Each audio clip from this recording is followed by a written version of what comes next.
Good evening, folks. Good evening, Brent. My name's Mike Gatling, and I am the guest host for the Brent Hazzard Show this evening. The camera's that way, sunshine. Oh, I'm sorry. Would you like to direct me some more, sir? I'm just saying, if you're going to host the greatest show on earth, go ahead, sir. Again, my name is Mike Gatling, and I'm here today with the actual host of the show, Brent Hazzard. He's over there looking furiously at his phone, even though it turns out the bet we just made he's going to have to pay on because he was wrong per usual. So, see? That's right, $50, my good man. I'm sure you're good for it because we all know you're made of money. No witty comeback. I mean, we could talk about we could go into a few details of the case that's public record. Well, that's a good point. We can do that in a little bit. But what I wanted to talk to you about. I was honored to represent the largest African-American church in Jackson. Correct. And you represented a gentleman who may or may not have said some ugly words. And not my favorite client. I believe I was begging you to settle for a long time, and we did get it resolved. We got it resolved. Everybody was happy. But for a confidential amount. But before the show, we were talking about what was possibly in a complaint, and I wanted to talk to you about a couple of things. You know, we're both attorneys, but would you ever put something in a complaint that was just factually unsubstantiated? No, you know why? Of course, but so there was I'm not going to mention names, but there was a lawyer in North Mississippi that recently did something that was he was representing a family. We've decided to go low energy tonight. Is that what is this? It's a little low energy. I'm sorry. I'll come back. Little low energy. But what like Jeb Bush hosting a debate. Well, I didn't ask for applause yet. Okay, go ahead. Please clap. Go ahead. Maybe I should sit up. Go ahead. Okay. So in the complaint that he filed for wrongful death, he had filed a complaint for wrongful death against a police officer who killed his mistress, as well as the police force, and I believe the current chief. One of the allegations was that the officer was hired by the chief, and they knew or should have known that he was somehow complicit in the murder of his ex-wife. And it turns out that, in fact, the ex-wife is presently alive, still alive. and to me, putting anything like that in a complaint would be frightening. Number one, if I didn't know that was true, but I would think it would be something that you would need to vet. Obviously, it's a serious allegation. Would you not agree? What people don't understand about practicing law, and people get mad at me when I say this, and right now I used to do a lot of complex antitrust litigation for the state and other things. And let me turn this off. Someone just texts me, it's your blankety blanky godmother, which is not usually the way you want to get a text. And side note, I actually had the most Cash App request in the history of my life today. For what? An ex requested $5,000 from me. Holy moly. I guess someone's trying to make bond. But no, back to what we're saying. People hate to hear this. You don't think in the practice of law. And people go, I'm intelligent. No, you don't think the gun's unloaded. You know the gun's unloaded. Right. Because I know someone like Mike is going to go verify that. So, you don't know how bad I have to scream at people. Don't know when the deadline, because we all do it. You get tired. One of the things we're doing here is we're trying to mix it up, and Mike's been a good soldier. But also, it's hard to get anything exciting out of this dead fish, so I'm trying to get him to ask me the questions. It's a wet blanket, Brent. Okay, but Jesus. The whole point, though, back to practicing law, is that everything, and this is what frustrates me. I'll be a good lawyer. I like to argue. Those are the worst lawyers in the history of the world. You want to be a surgeon. You want to, there's 200 years of precedent. Right. So you want to go back and find if I go in front of Judge Gatling, whether I think Judge Gatling is right or not, what Judge Gatling has done 6 months ago or a year ago, last time he addressed this subject matter, is what you're going to do. Whatever you believe in Roe versus Wade or death penalty, I'm not going to change your mind. So I need to do the research and know that, and then I craft my case according to that and say, you transfer it Judge, Mr. Gatling's wrong. That's a horrible response. Judge, you were right in Roe versus Wade. Judge, you were right in Dickens versus Jackson. And if you say that, now I've transferred the argument from me and him to him and the judge. But you never think. And what happens is, well, let's get into this. The legal profession in Mississippi, like most things in Mississippi, is trash right now, in my opinion. Do you agree or disagree? Trash. That sounds like that's very serious. Trash. But it's gone down. I mean, but there's also, I mean, when I first got out of law school, the amount, I think it was probably in worse shape as far as. No. Really? No. Wait, what year? I'm sorry. I keep 04. on thinking. Okay, I was 99. We had mass tort here, and people were, why they weren't litigating because the decisions were kind of already, they knew how juries are going to rule. The Supreme Court right now, you know you're going to lose 2-7 at the Supreme Court level. No one is articulating, analyzing. No one's advocating because you no matter what you put in a brief, while I'm doing it, I know I'm dead on arrival once I get to the case we were referencing when you and I went back.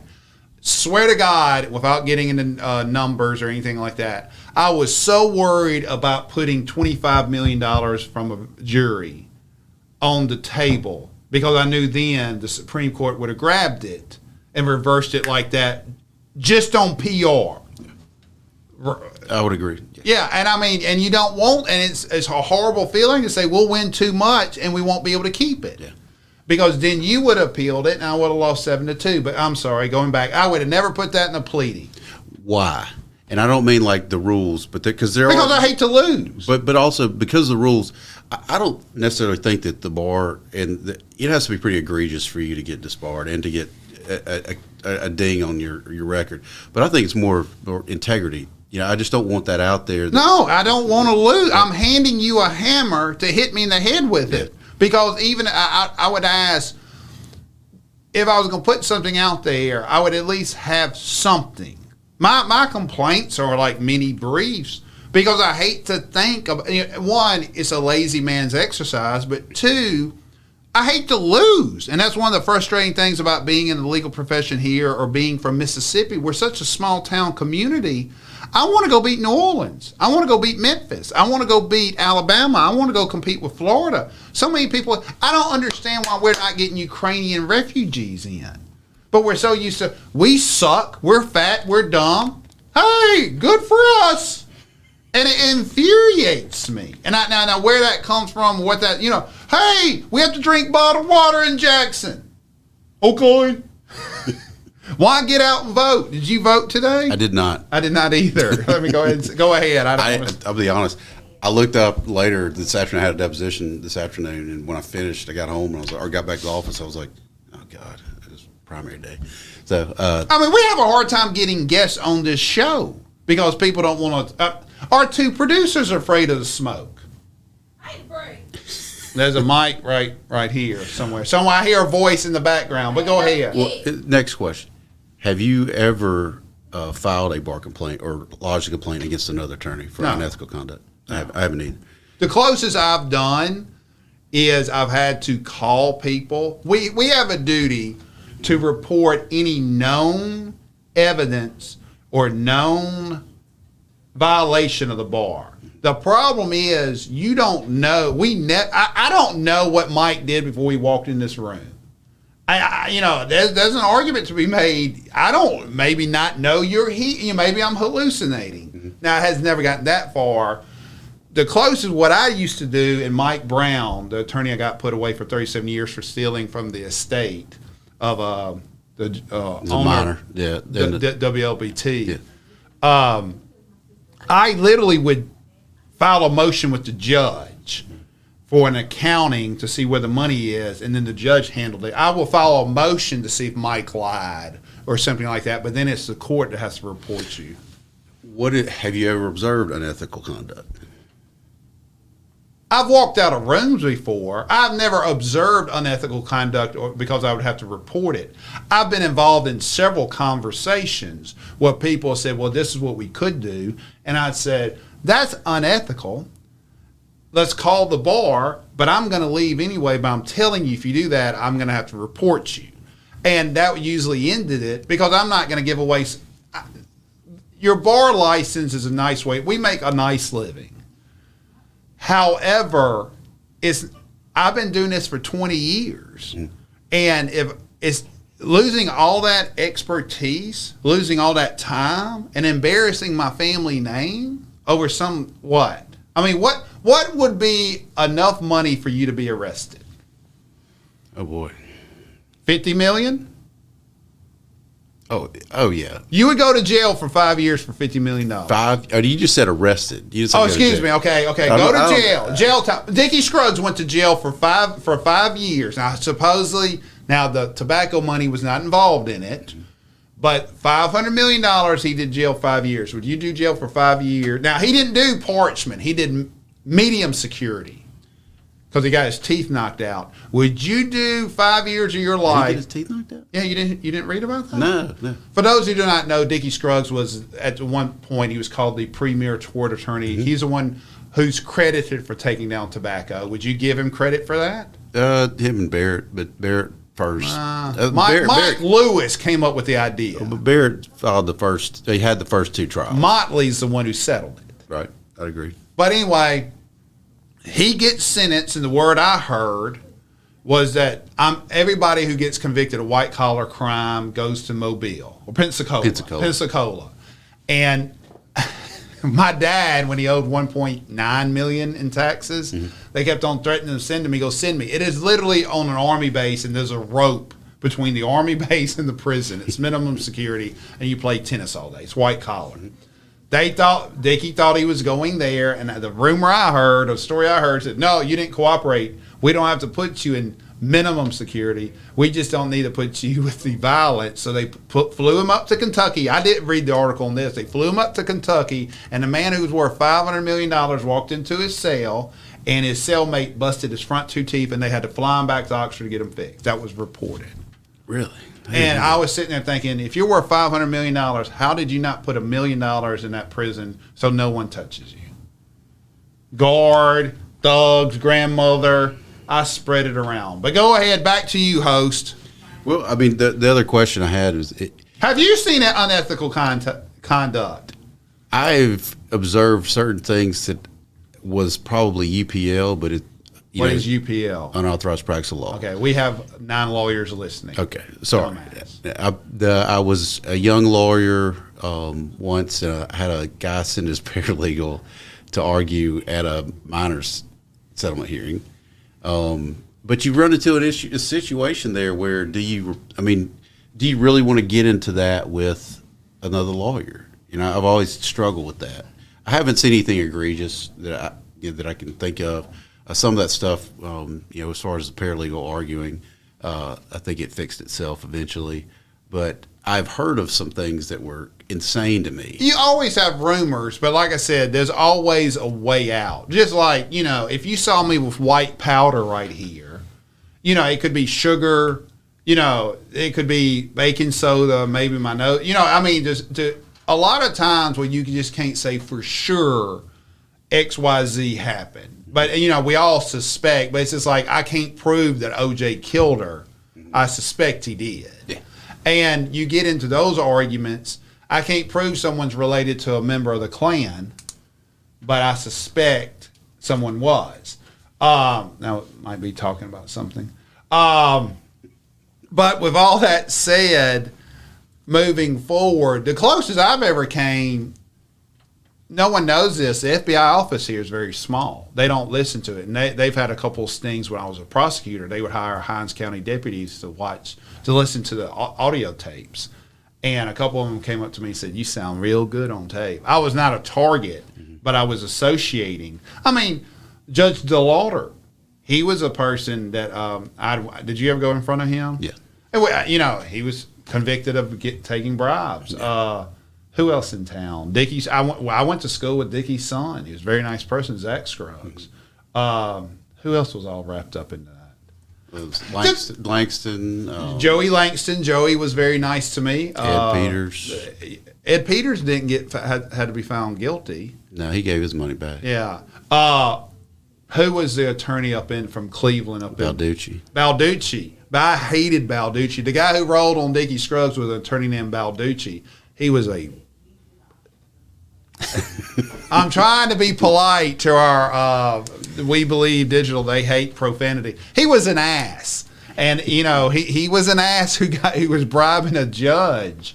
But who else was wrapped up in that? The lawyers in Scruggs' office. Now, I'll go ahead and tell you this. Sidney Backstrom. He was a nice guy. The limited times I talked with him. I didn't know that crew. I knew the one guy in that office, David Shelton, that was found to be innocent of all charges, and he's still practicing. He's a very good attorney. But the thing about it, though, as you know, you'll see those people. It doesn't matter if there was an investigation allegedly in Jackson of certain lawyers that were paying cops for cases, and that was public corruption. Mm-hmm. No one got indicted for that. You hear people allegedly doing cocaine and stuff. Mm-hmm. Now, they'll come out the car, but I don't know what's going. I can't. That's not enough knowledge. They could have sinuses in June, but I mean, you just dumb people making dumb decisions. When you have that, well, in general, I just stay away from people who may, contrary to some beliefs, I stay away from people who try to do crime because you lose too much. I know, right? Some people say I'm a monster maker. You turned a corner. I'm turning a corner. Let me ask you this. Have you, heart of hearts, have you screwed plaintiffs in your life or taken advantage of plaintiffs' attorneys? The rule I tend to go by is if their case... That's a yes. No, I don't believe I have. Okay. You haven't taken advantage of lazy attorneys. Now, I have taken advantage, I guess. I mean, I don't. Are you saying using the rules, or is that taking advantage? I don't know. If you're saying that, then if that's what you equate it to. No. I mean, where? Okay, what is your line of representing your client and taking advantage of either a novice? The typical case, and I don't know if you've been there because you've always been on defense. As a plaintiff's attorney on your own, it always comes to this. You got $2 in the bank. They're offering $20,000. It's an okay settlement, or it's a cheap settlement, but you could pay rent today, or you could wait a year and a half and get $100,000. That's the classic example, and a lot of people takes the 20. Now, the things I've done that I would say, if you're saying taking advantage of, their cases were dogs. They were dogs. They had flea-ridden cases. But have I ever moved because somebody didn't serve responses to requests for admissions? Yeah. Well, that's by the rules. But as far as like trying to, I mean, we're kind of salesmen. I mean, I think you would agree with that to a certain degree. You're trying to sell your case, you're not trying to sell your case. You're dealing with an insurance adjuster. Pre-suit.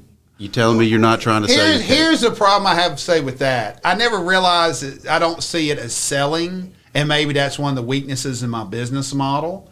But I would rather skip all that and just go to litigation.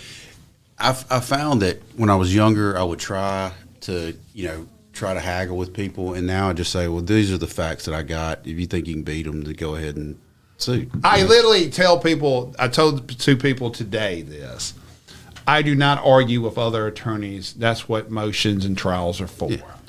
And I think you get into where it just never, a lot of times, especially if you're dealing with an experienced attorney, it never goes anywhere. It's just, yes. Their tickler picks it up, they call you, hey, where are we stand on this? Nothing's changed, okay. And then maybe you'll see a lawsuit, maybe you don't. Correct. But as far as like taking advantage, usually I will tell people if they take and I don't think I've ever not done this, but if they're especially doing like the SIU work that I do, it's just special investigations. If I see a lawyer doing something that I know is like you'll get summary judgment against you for taking this path, I'll tell them and say, dude, what you're doing, the law does not support. And either they go look for themselves or they don't. One of the things that people need to understand is how you're prosecuted by the bar, in my opinion, is very political. Yeah. Because we know of somebody, there's a lawyer who faked his own death, got convicted of it, right? Yes. And he's reinstated. Everybody knows. It's his public record. Yeah. So I mean, There's an attorney in the metro area who's prominently stole from a big company. And if you steal, you're taught you can do a lot of things. And you can get suspended. You can be reprimanded. Once you steal from clients, that was supposed to be the cardinal sin. You're done. I thought that was it. And I've dealt with several lawyers that have been like stole from clients and they've been reinstated. Which is insane to me. I always thought if it was a crime of dishonesty, you were probably not going to. Yeah, because they can't be trusted to handle money again. And so, but I've seen that multiple times. I mean, I've had some of the crazier things I've seen. That like I've seen some lawyers and been on the outside of some cases where I was shocked at some of the behavior, especially their willingness to kind of thumb their nose at the rules. And I had one, not saying names, guy was representing a lady. She had filed for bankruptcy protection. He gets a big personal settlement, personal injury settlement in for her, puts it in his trust account, and is doling the money out to her so that it never hits an account, so so the trustee can't get to it. Well, they had a hearing on this little issue, and he sent a disbarred lawyer to argue in front of the bankruptcy judge. I just thought was insane to me. And I was sitting there going like, I mean, how do you even think that? It's crazy. It's some of the things you say. But one of the things you do not realize growing up, or you don't realize how this is narcissism. And if you don't know truly the definition of narcissism, it's someone who's created a higher belief than normal it's either genetic or they've created a persona to get through a horrible event, abuse. Trump's a narcissist. Well, okay, so it goes back to what you were asking. You asked me this a while ago, and we never got to it because we were on the radio show. But you'd ask me what's something that you don't like about certain lawyers, what's a trait in lawyer.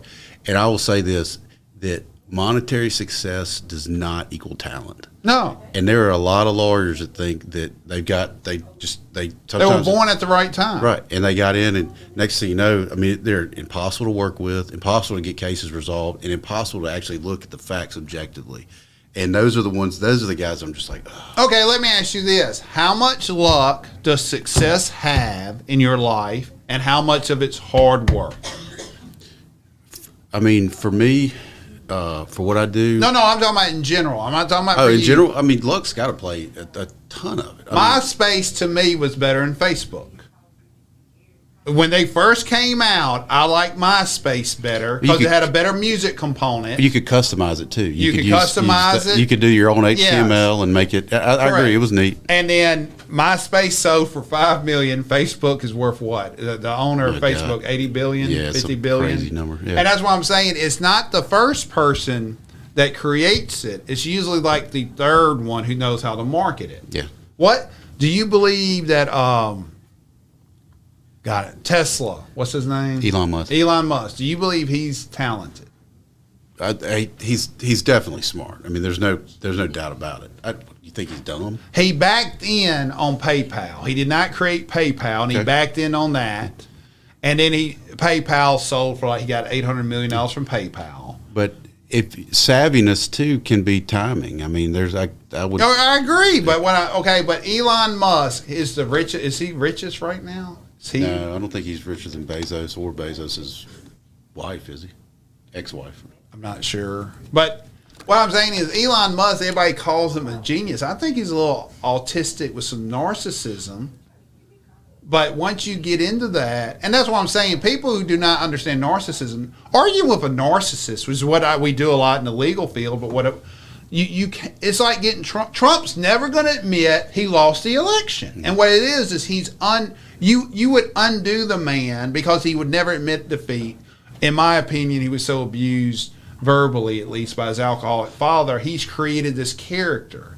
And what you have to learn with narcissism is to walk away.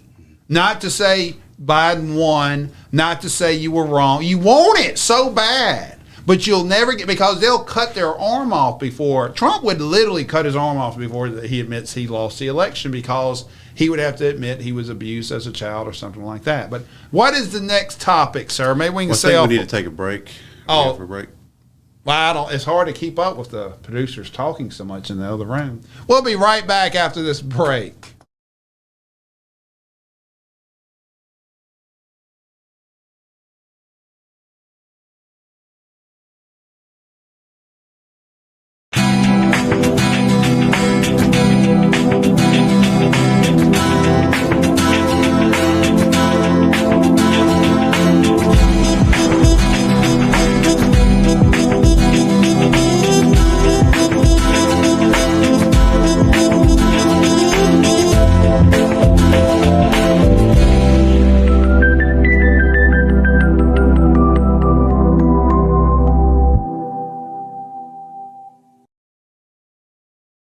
am Q Talicia Garrett. I am here to introduce our New South Development and Training Outreach Hour every Tuesday at 2 p.m., giving you information on how to become a part of the programs through USDA and Farm Service Agency. We can be reached at 678-779-9468. We can also be found online at newsouthoutreach.com.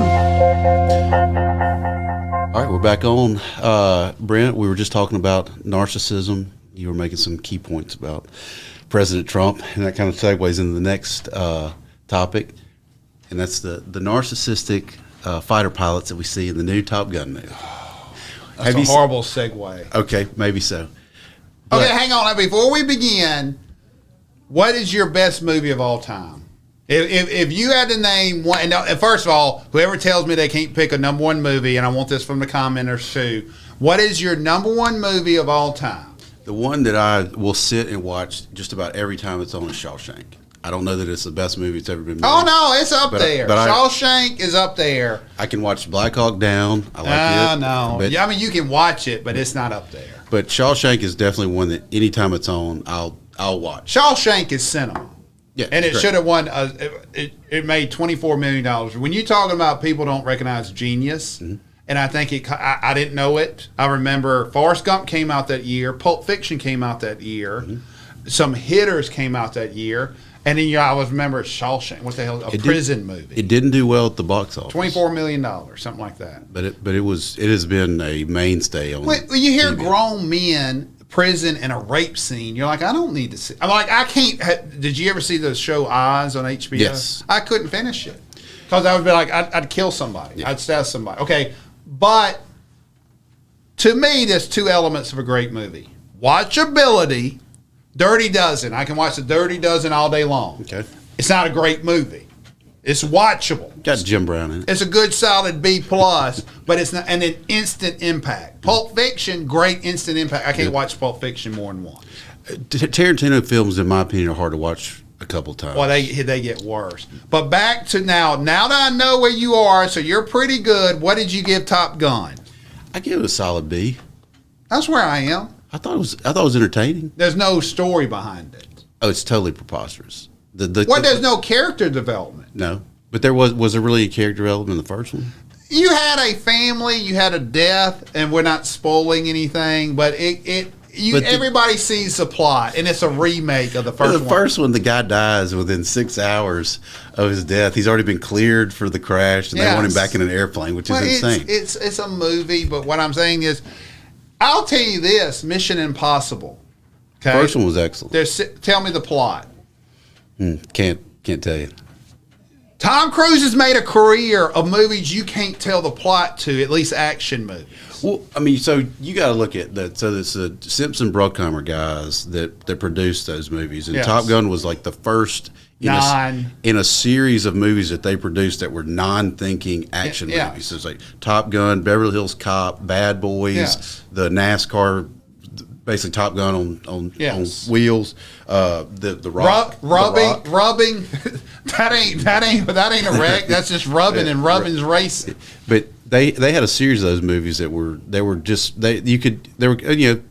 total, just escape. You could escape in the movie theater, and I think that's kind of why it's this Top Gun is doing so well, is because think about this for a second.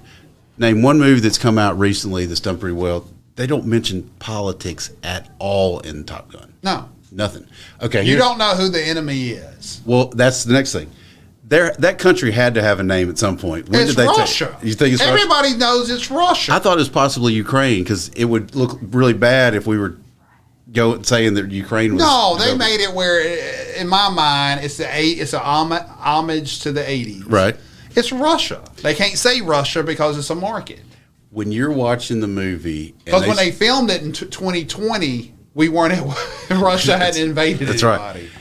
But when they were going, like they're discussing the mission itself, at what point did you go, Jesus, this is brutal?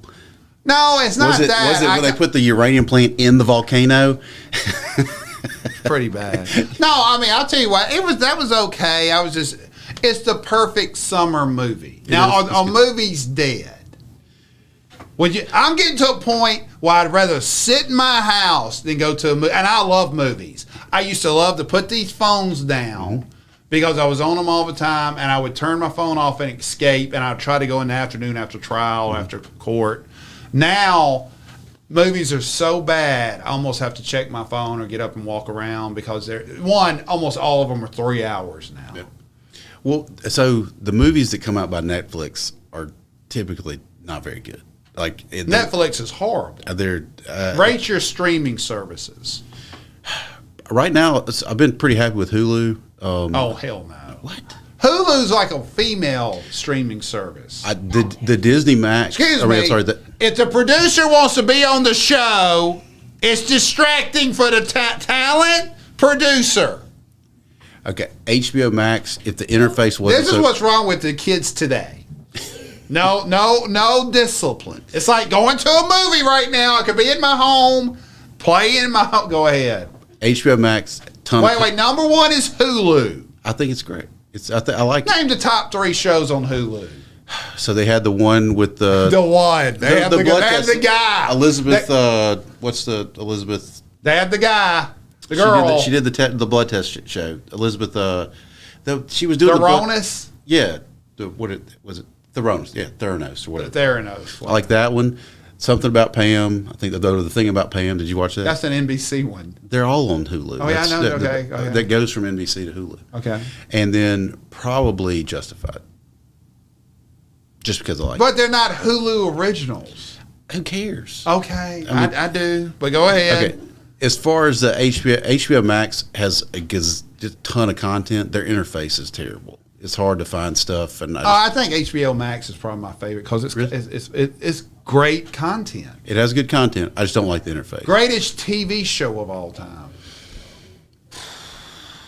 I mean, I was a huge fan of The Wire. Huge fan of The Wire until season 5. Here's what I don't understand, and it would be a lovely thing to have an African American who could hear me and respond. A lot of African Americans do not like The Wire. Really? It's not as popular in the African American community, and it might be the truest. It is about a crime reporter in Baltimore who wrote about the Baltimore. And I mean, one, Michael B. Jordan got his career there. Idris Elba got his career there. So many great actors came out of it. But two, for the first 4 years, in my opinion, it is close to gang, drugs, and police interaction than you'll get. I thought it was excellent. I've got about 3/4 of the way through the actual book, Homicide, and that's they took the Homicide book and made NBC Homicide. And one book had 2 shows. Yes, but the Wire, in my opinion, was just I agree with it. Just seemed realistic. It was gritty, and the characters were all flawed, and I thought it was interesting. In that the interesting thing about the Wire is they took. Like, Mike and I would be sitting here. Season 1, Mike would be, you see him just maybe come in. He's season 2, we're in the same story. It's not repeating, but it's now your perspective. Yeah. And it was, to me, that was genius. But it lost me on season 5 with the teachers. Yeah, it has, and then they had to pull the whole, that story, the glass story, yes. where the guy, there was a writer that was basically making things up and putting them in the paper. I did not find that believable. Now, Sopranos, I'm going to have to put that above The Wire. I really liked the Sopranos. The last season I thought was great until the end, and I don't know if I hate the end now and reflect. I know when it ended, we were watching it. There was a group of us watching it, and everybody thought the TV went off. Yeah, I did too. And we were like, "What?" Everybody's like, "Check the box," and it. I don't know if I hated it or liked it. But the greatest show of all time, I'm going to have to say, the Andy Griffith Show. Watchability, not that colored one, not the what is it called? When Gomer showed up. It's when Barney left. I want the black and white Andy Griffin. I can watch those all day, and they're great stories. I have seen every episode of that and MASH when I was a kid. MASH and Mayberry RFK. When they went to Mayberry RFK, it sucked. But when we were kids, that was they had that hour right around dinner time. Yeah. So you would sit and watch that and eat dinner. See every episode of that. Good Times. Good Times, excellent. The classic. What else? James went to Mississippi, and it killed him. James. There you go. But yes, but no, I mean, okay, streaming services. Are you on Amazon Prime? Yes. Okay. Are you on? So those are the four that you're. Anybody else? Disney? Disney Plus. Yeah. See, I got rid of Hulu and I do Disney Plus, HBO Max. Netflix is just garbage. They were good when they had the good documentaries, and then there hasn't been a really solid one that I can think of in recent time. I have been watching The Lincoln Lawyer, and it's watchable. It's actually pretty good. Okay. It's a new series, but I know it's a spinoff of the movie. I never saw the movie. it's not bad. It's watchable. I hear it's a TNT show.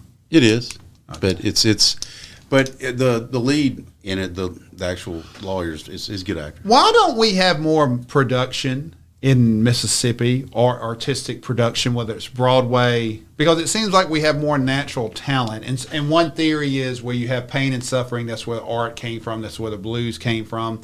We have no natural talent production, no movie shows, I mean, there's some that's coming here, but we don't have any studios. We don't have anybody. Like, you go down to New Orleans, and there's people playing instruments and dancing on the streets. We're 3 hours away from New Orleans. You have none of that, but it's the same culture to a certain degree. Natchez, I think, is trying to. There's somebody down there. I think the director or whoever wrote The Help. Yeah, she's been working on that. And then have Canton still has the set from A Time to Kill. I mean, they've got a couple movies, and then Jackson just got another movie from Morgan Freeman's around here somewhere, right? I think so. Yeah, who played in Yellowstone. He's back doing a movie. Cole Hauser. Yeah, Cole Hauser. Yeah. But I mean, why can we not, as a society, believe in ourselves enough to have some sort of showcase? I mean, you tell me. I just think I don't know why we're afraid to dream or afraid to challenge ourselves. Well, I think that's the whole thing is taking that first step, and being afraid of failure, I guess. Okay. I mean, kind of like this show, we try something new and it sucks. But go ahead. Next topic. Okay. Right now, what district are you in? Guess. What do you give Michael Guest as a congressman? He's B+. He's such a nice guy. I had to deal with him on obviously when he was DA, and he was always easy to talk to. And I haven't seen him come out for Trump to a certain degree or say anything about January 6th or anything. I thought he was one of the Republicans that voted for the January 6th hearing. I thought. But what I'm saying is he has not done anything that would offend me as a Democrat. I would agree with that. I mean, I respect that we have different viewpoints, and look, I hate all lawyers that are Republican because it's like cutting your throat. To me, it's like being Jews for Germans. I don't get the hell with it. I mean, do you disagree? I wouldn't. No. Okay. I don't disagree with you. But go ahead. Next topic, sir. This is going like paint drying. All right. So you went back recently. You went back into firm life, having not been in firm life for several years. I joined Schwartz and Associates, yes. And I have since gone back into firm life as well. Yes. And obviously still not adjusting well. This is my attire at work unless there's someone from the home office that comes in. I can't dress like that anymore. I know. I can't get away from it. We have an HR department now. We do, but they're in another state, so I just, Not being able, I have to be careful. I wouldn't. Now, let me ask you this, and this might be a Delta thing, it might be a redneck thing. There's cursing or cussing, and there's cussing at you or cussing you out. Do you see the distinction? Yes. I don't curse people out. Right. I don't. But when I'm angry, it comes out. And because like last night, I finished work at 10 o'clock. And to me, it's one of the stress reliefs. I can't. That's gone now. Do you feel like you're working harder? No. In the firm or Hell no. working? I'm working hard, but this gets back to there's two types of people in the world: chicken and pigs. Chickens make a contribution to breakfast. Pigs make a sacrifice. When you own your own business, you're a pig. True. And because you and I had conversations, it wasn't the practice of law that was giving us trouble. That's easy now. It's the books. It's what happens when there's COVID. It's what happens when there's an ice storm.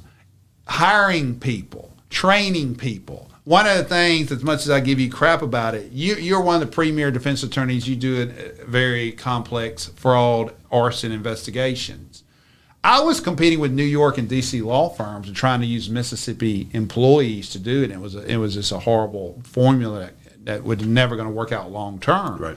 And then you throw in COVID and you throw in the Republicans. I lost a $100 million case with guilty pleas. And they said that's not enough. And I was like, what else did I need? When that comes into play, because then I have to say and also because right now, in my opinion, you need a 150 person firm. I'm not having to worry about whether that go out. I have not only that, as you know, because this is how you and I got to know each other very well. You need some people to bounce some things off of. And right now, Andre Branson, he's head of litigation. He and I talk about once a week, and he's got an idea, or I've got an idea. Mark Fowler, one of the managing partners, he and I are talking constantly.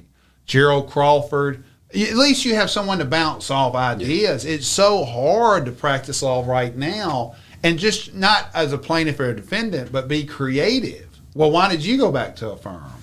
It became more of the accounting, and I was using so much more of my time like handling office stuff as opposed to actually practicing law. And It became difficult to it was becoming difficult to manage both of them. And my time started becoming I was spending way more time working than I'd planned on. When I say I'm not working as hard, I am practicing law more. I'm a litigator now. Yeah. I was a manager of people. And having people come up to you, this is what killed me. I got up to having 15 employees, and it was 15 sets of problems where you're sitting like, did this get done? Did this get done? Yeah. Did this get done? And what you realize is I've recommended some.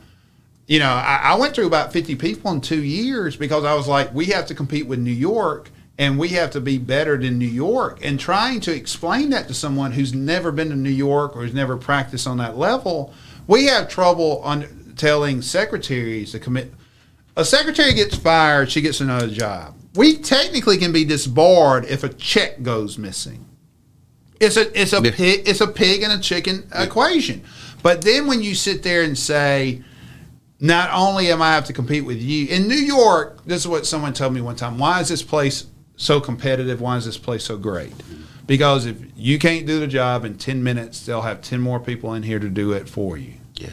You can't say that in Mississippi. We don't have the population. We don't have the skilled assets. And it becomes an agricultural community. We're used to having summers off. New York doesn't have weekend. Well, right now, how many hours are you putting in a week? Easy 50. Easy. 60? Could be close to that. I have a hard time respecting people if they're not working 60 hours a week. Now, the problem gets into that hybrid.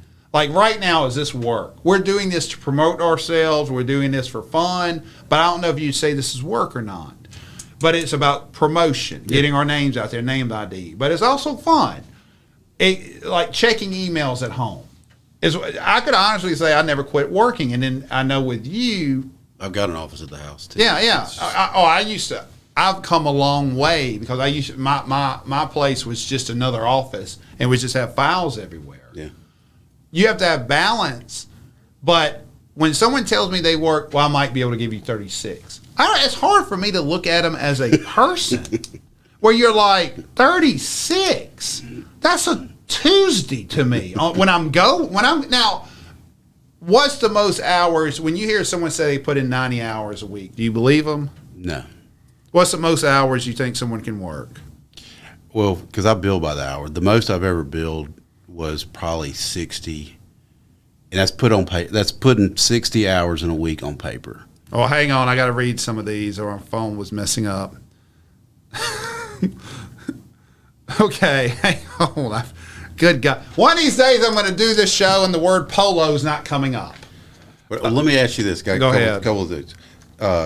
Number one, the Supreme Court leak. Why haven't they been able to find out who leaked that draft? Because those people are some of the smartest people in the world, and they're not stupid. And it's probably was Breyer. Okay, hang on. We got to take a break. Well, let's go ahead and take a break. You've got some questions. I'm going to read the comments when we come back. All right.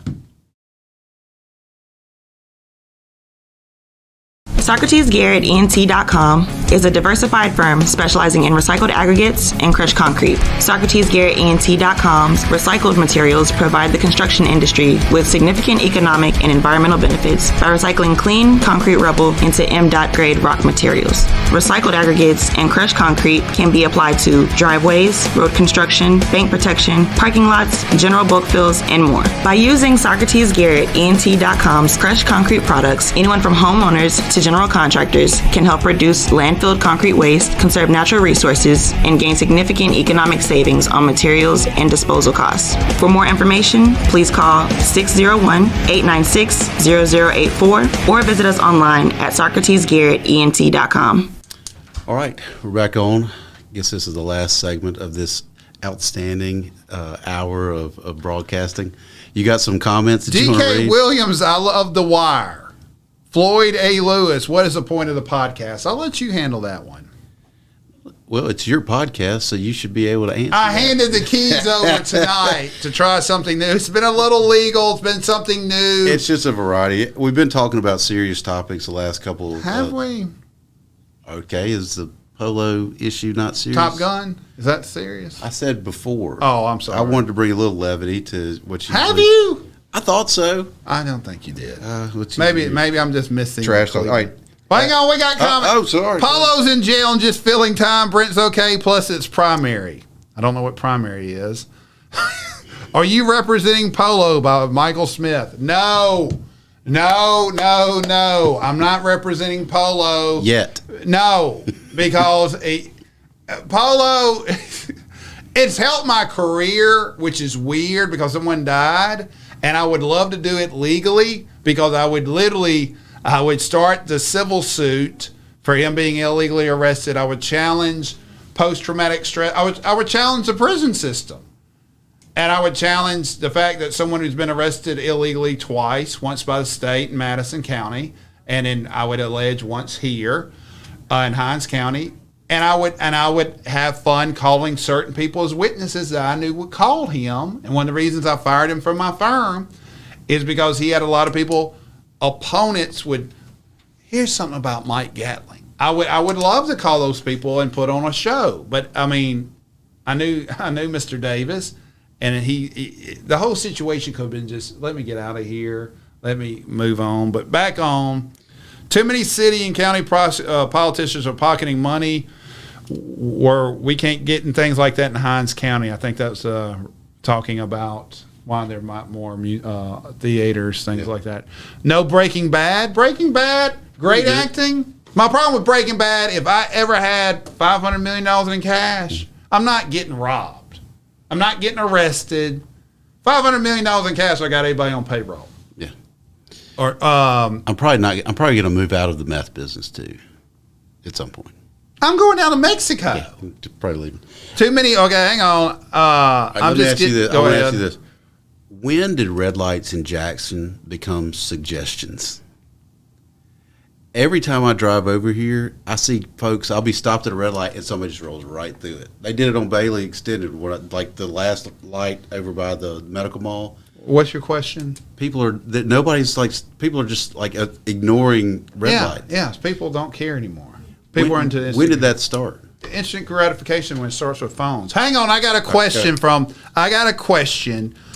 Chris Williams. So, Brent, you mean to tell us that, all the colleges and universities that you couldn't find people to match brains with people from D.C.?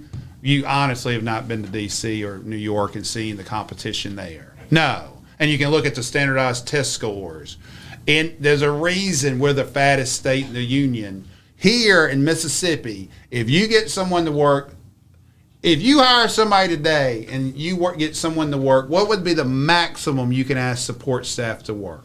Trial, the biggest case you've ever had, support staff is going to work how many hours before you just know, like, they'll quit? Do you mean like a week or either one? A week. I mean, they're not going to put in more than 35 on paper. at tops. And what I'm saying is, when you get, I was working with some of the top New York attorneys in the nation. It's documented. We had an argument in Mississippi Supreme Court. They came in. It takes, 6 months, 3 months to get a transcript of the argument in Supreme Court? I don't know. You talking about to get to get a transcript, an official transcript of the argument. I don't think it's that long. How long? Probably 30, 60 days, something like that. But it takes months. Yeah, or months. It's not like generated. These cats they recorded or got the video. I don't know if we ordered the video or they downloaded the video. They said take it to a court reporter and have the oral argument transcribed within 48 hours. And you don't understand how advanced New York is. Well, you can get dailies here. You just ask for a rough. No, you can not from the official transcript. No, not from the Mississippi. Really? I had $100 million case. Well, you can do it. During trial. During trials, yes. But they were like, no. But if you want to honestly go download the United States Supreme Court decision and go download the Mississippi Supreme Court decision. 70 pages, 50 pages. It has a syllabus. It makes sense. One maybe 15 pages. Yeah. And then you'll read it and you're like, I don't know what some of that means. and then on top of that, people understand sacrifice. And like I said, it's agriculture. I'm from here. But no, if you really think, just look at the statistics. To get in the top universities in New York, Columbia is number 6. NYU's like number 8. Cornell. A 24 gets you into any university in Mississippi, right?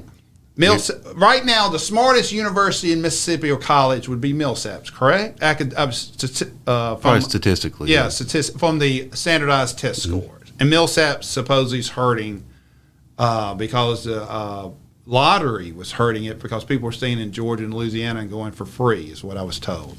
Awesome. A 24 is not getting you in the top 3 schools in New York. You're not getting into the top 10 schools in New York. You're just not. And like I said, even if you're looking at to be fair to us, we have Jackson's. Well, we have 2.9 million people. Cook County has 3 million people. University of Chicago and Northwestern's kicking anybody's ass here. Period. And I went to Ole Miss with a 30 ACT, and like I said, they produced 30 pages at will. On one of the cases I was on, Blue Cross Blue Shield, the complaint, I do believe, was 600 pages. Our average complaint is 10. So, and let me say this. That's the legal business, and we haven't got into what computers are doing now.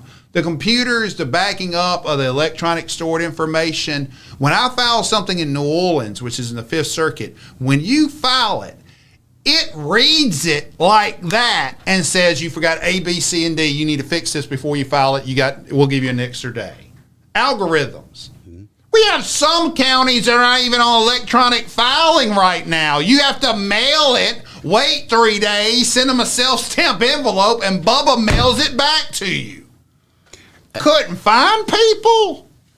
Good God. When I run into counties right now, especially circuit cases that don't have MEC, I just go, it's such a nightmare. It's a hard. Now, wait, I'll give you this. Now, I don't know if you know this or not. I'm assuming Carlton Reeves is UVA, Judge Reeves, and he's been honored as UVA graduate.